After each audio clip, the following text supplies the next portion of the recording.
Coucou à tous et bienvenue sur la chaîne. On se retrouve aujourd'hui pour le taroscope du mois de juillet 2018 pour les balances, ascendant en balance et lune en balance. Ceci est un tirage général, donc s'il ne résonne pas avec votre situation, je vous invite à regarder le taroscope de votre signe ascendant et celui de votre signe lunaire afin d'avoir plus d'informations. Si vous ne connaissez pas vos signes ascendants et lunaires, je place en barre d'informations deux liens qui vont vous permettre de les calculer. Alors je tiens à m'excuser pour le retard, j'ai été un petit peu souffrante ces derniers jours, j'avais pratiquement plus de voix, en fait j'ai pris un bon gros coup de froid à cause de la clim et du coup j'avais plus de voix donc je ne pouvais pas faire les taroscopes. D'ailleurs j'ai pas tout à fait retrouvé l'intégralité de ma voix donc j'espère que ça va pas trop s'entendre et donc voilà c'est pour ça que je ne poste les taroscopes que maintenant. Donc comme d'habitude j'ai fait un tirage en 3 cartes pour votre situation générale. Puis j'ai rajouté un tirage en 2 cartes pour votre situation relationnelle et sentimentale. Donc on va commencer avec le premier tirage, donc, qui est un tirage général.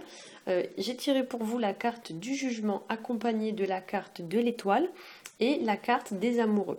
Alors avec le jugement, on a l'idée d'une fin de cycle, on a l'idée de sortir d'une situation qui serait oppressante. Ça nous parle également de verdict, de jugement, de recevoir des nouvelles ou des informations, plus particulièrement si ce sont des informations administratives, mais pas nécessairement. Ça peut aussi nous parler d'être valorisé, d'être reconnu pour ses compétences, voire même d'avoir une promotion, comme si ce mois-ci vous alliez entre guillemets être mis en avant, félicité, etc. pour certains d'entre vous. Avec le jugement sur un plan plus spirituel, il y a l'idée de sortir d'un schéma de pensée ou de fonctionnement qui n'a plus lieu d'être pour entamer un nouveau cycle ou du moins quelque chose de nouveau. Il y a donc avec cette carte du jugement une très forte notion de renouveau, de nouveauté, de changement. C'est une carte voilà, souvent qui indique le passage d'une situation à une autre ou alors qui indique une transition entre deux situations. En deuxième carte, j'ai tiré pour vous la carte de l'étoile qui vient nous parler elle aussi d'être mis entre guillemets sous le feu des projecteurs. Donc ça c'est sur le plan on va dire physique. Ça nous parle aussi de naissance ou de renaissance. Sur un plan un peu plus matériel, c'est tout ce qui va être de l'ordre de la chance, de l'optimisme, le fait d'avoir une bonne étoile ou saisir une opportunité, une bonne opportunité, un bon plan, quelque chose comme ça. Et sur un plan plus spirituel, l'étoile va représenter ici l'idée entre guillemets de se nettoyer, de se purifier ou alors d'affronter une situation en lien avec son passé ou alors en lien avec vos émotions. Un petit peu comme s'il y allait avoir une situation à régler ou quelque chose que vous n'avez pas totalement digéré en lien avec le passé ou avec les émotions vécues au passé et que ce mois-ci on va vous demander entre guillemets de vous pencher sur la question. Pour certains, on pourrait aussi vous signaler avec cette carte qu'à force d'être trop tourné vers le passé, vous ne voyez plus les opportunités qui se présentent à vous. On pourrait également ici vous demander entre guillemets de vous relever, comme si une situation vous avait mis un petit peu à genoux, et on pourrait vous demander voilà, de vous relever, de vous concentrer plutôt vers le futur et de ne pas rester focalisé sur le passé. En troisième carte, nous avons la carte de l'amoureux qui va représenter l'idée du choix, l'idée de faire un choix, de prendre une décision. Voilà, ça peut être aussi l'idée de prendre une nouvelle direction dans sa vie, de prendre un nouveau chemin. Cette carte représente aussi donc bien sûr le domaine affectif et sentimental, mais d'une façon un peu plus générale, elle représente toutes les relations personnelles. Donc une relation interpersonnelle, c'est une relation avec vous plus quelqu'un d'autre, peu importe si c'est votre mari, votre enfant, votre collègue de boulot, c'est vous plus quelqu'un. Voilà. Ou même des fois vous plus d'autres personnes, un groupe de personnes. Ici, il y a l'idée pour certains du coup de rencontrer peut-être du monde, de participer peut-être à plus d'activités sociales, des sorties en groupe, etc. Couplé à la carte de l'étoile, ici on pourrait également vous indiquer l'idée de purifier ou d'assainir ou alors de mettre de l'ordre dans vos relations, de faire du tri dans vos relations. Attention aussi avec cette carte de l'amoureux à tout ce qui pourrait être fait entre guillemets dans votre dos. Parce que c'est vrai que couplé à l'étoile, il y a l'idée peut-être qu'il y a des choses qui se font un peu dans le dos. Alors là, bien sûr, ça ne va pas être pour tout le monde, fort heureusement. Il s'agit d'un tirage général, donc peut-être que seulement quelques personnes vont être concernées par ça.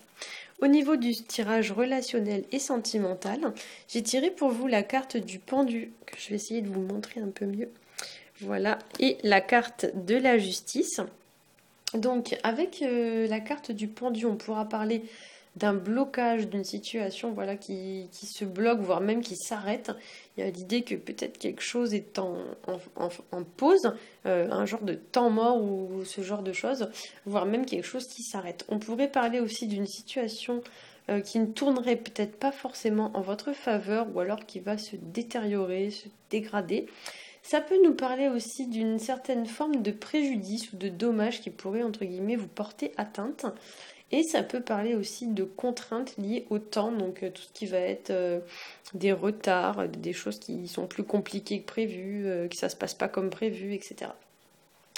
Voilà, ça pourrait aussi nous parler, donc la carte du pendu, d'une certaine forme de lien dont il est peut-être difficile de se défaire, avec l'idée que des fois, on a des liens comme ça qui nous attachent et qui nous empêchent un peu d'avancer, comme si on avait un boulet au pied, c'est un peu l'image que j'ai.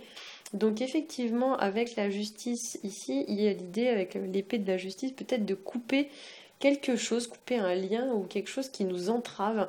Il y a l'idée un petit peu de se défaire de certains attachements ou de certaines choses qui n'ont plus lieu d'être et qui nous empêchent d'avancer, qui nous tirent un peu vers le bas, quoi. Voilà, pour certains, il pourrait y avoir aussi des situations à examiner de face. Il y a l'idée un petit peu de ne plus se voiler la face et de voir les choses en face.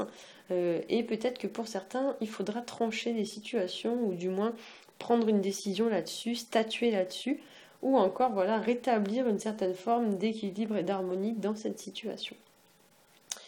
Pour certains aussi, vous pourriez être amené à peser le pour et le contre d'une situation avant de trancher. Donc avec la carte du pendu, qui est une carte souvent qui va exprimer le temps et la pause, peut-être qu'on vous dit de ne pas vous précipiter pour prendre une décision si jamais vous avez un choix à faire ce mois-ci. Pour certains, on pourrait aussi vous demander de voir la situation sous un autre angle, de ne pas juger à la hâte, voilà, de voir les perspectives de chacun et d'essayer de comprendre les points de vue de chacun. Et d'une manière un peu plus générale, si quelque chose vous empêche d'être en équilibre ce mois-ci, il y a lieu de restaurer en fait cet équilibre. Et pour quelques-uns d'entre vous, ici, on pourrait parler d'une personne qui peut-être vous aurait tourné le dos. Et effectivement, si c'est le cas, donc s'il y a quelqu'un qui vous a tourné le dos, peut-être qu'on va vous demander de remettre un peu d'ordre dans cette situation. Ces deux cartes peuvent aussi représenter dans les relations, dans le cadre d'une relation familiale, le pendu représentant souvent nos racines, donc nos ascendants, nos aïeux, nos ancêtres, ou du moins toute la lignée familiale, nos proches familiaux, enfin notre famille, quoi. Voilà, on s'est compris. Il y a peut-être l'idée aussi pour certains d'entre vous de se défaire de situations qui sont peut-être un peu trop délétères, voire même limite toxiques. Peut-être que vous avez pour certains des liens familiaux qui ne sont pas forcément très équitaux pour vous, qui vous portent une certaine forme de préjudice et dont il va falloir s'occuper, dans le sens où peut-être il va falloir se détacher de certaines choses, voire même de certaines personnes. Voilà, j'espère que ce tirage vous aura plu. Si c'est le cas, n'hésitez pas à liker, à partager et à vous abonner. Pour ma part, je vous souhaite un très bon mois de juillet et je vous dis à bientôt.